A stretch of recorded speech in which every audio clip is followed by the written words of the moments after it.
हम auto sector की बात कर रहे हैं। कल ऑटो बिक्री के आंकड़े आएंगे और ईवी पॉलिसी के बाद भी काफी कुछ बात करने के लिए है।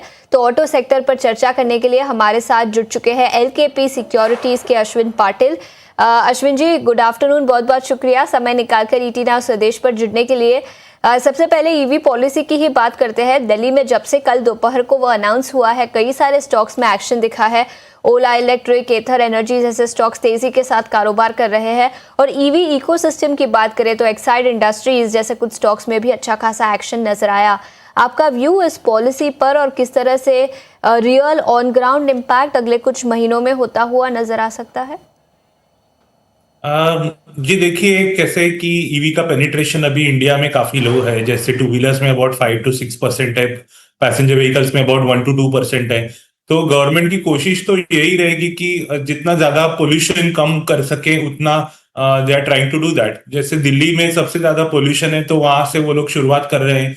बट ये भी उनको देखना होगा कि इंफ्रास्ट्रक्चर कितना डेवलप्ड है, क्योंकि दिल्ली में charging point station only about 470 कुछ चार्जिंग पॉइंट्स है। और अगर स्वैपिंग मतलब बैटरी नंबर कहीं ज्यादा है।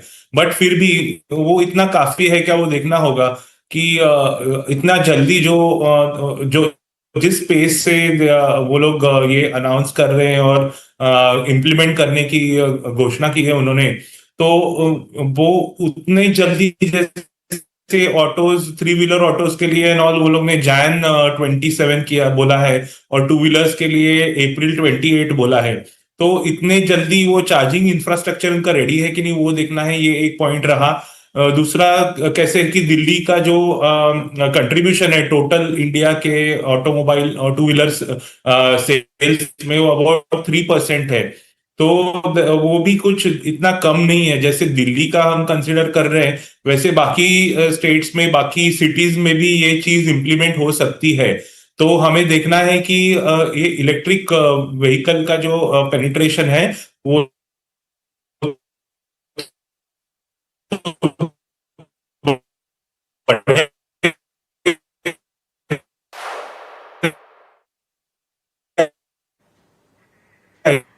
ठीक है। थोड़ी सी दिक्कत है अश्विन से। वैसे सवाल हमें और पूछने हैं। अश्विन पाटिल हमारे साथ एलकेपी सिक्योरिटीज के वापस जुड़ गए हैं। ऑटो क्षेत्र पर विस्तार से हमसे बातचीत करने के लिए वो हमारे साथ जुड़े थे।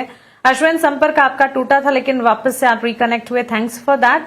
ऑटो क्षेत्र में ईवी पर आप लगातार अपनी एनालिसिस और टेक्स बता रहे थे, लेकिन इस बीच फैक्टर्स इस वक्त जो प्ले आउट कर रहे हैं ऑटो क्षेत्र के लिए, ग्रामीण मांग, मानसून की चाल और संभवित ब्याज दरों में नरमी, आपको क्या लगता है इन तीनों का सबसे ज्यादा फायदा आखिर किस सेगमेंट को होता दिखेगा?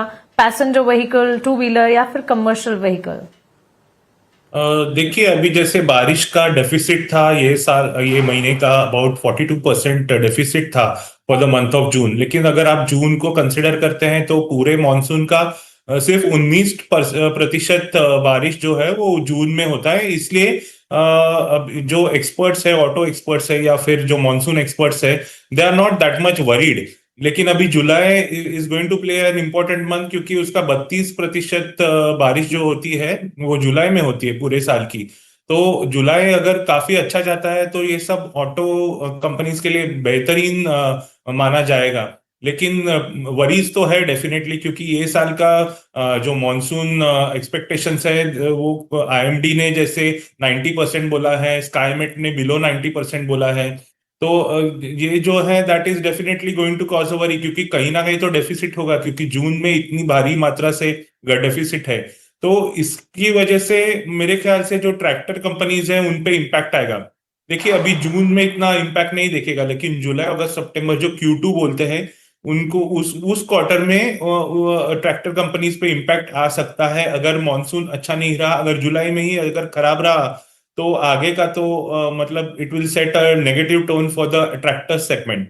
अभी ट्रैक्टर्स का तो कैसे है कि लास्ट ईयर हाई बेस था, 24% ग्रोथ था ट्रैक्टर सेगमेंट में।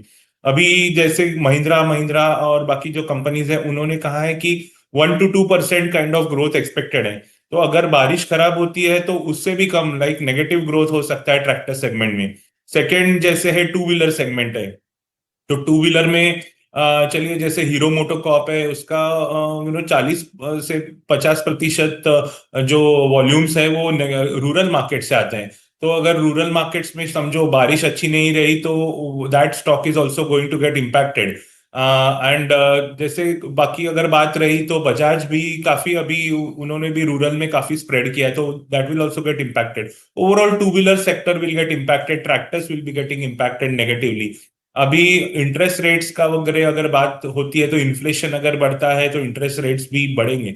तो अगर मेरे ख्याल से ओवरऑल ये बारिश का जो इम्पैक्ट है that is going to play out a major role as far as the overall auto sector is concern. लेकिन फिर भी जैसे ईवीज, अगर ईवी एक अलग टॉपिक बन जाता है कंप्लीटली, जैसे हम लोग मैं पहले बात कर रहा था, तो infrastructure readiness is very important. अगर दिल्ली में होता है तो कई बाकी शहरों में भी हो सकता है ये इम्प्लीमेंट। तो दिल्ली में जैसे Delhi contributes about 3% of the total automobile industry. तो वहां पे अगर इम्पैक्ट होता है तो जैसे हीरो मोटोकॉर्प जहाँ पे वहां पे नॉर्थ इंडिया में ज्यादा स्ट्रांग है तो उसको इम्पैक्ट हो सकता है। तो जैसे बाकी कंपनीज भी है जैसे ईवीज में है, जैसे एथर है, ओला है, उनको पॉजिटिव इम्पैक्ट होगा ये सब चीज का। तो हमने उनके स्टॉक मूवमेंट में 1-2 दिन से देखा ही है।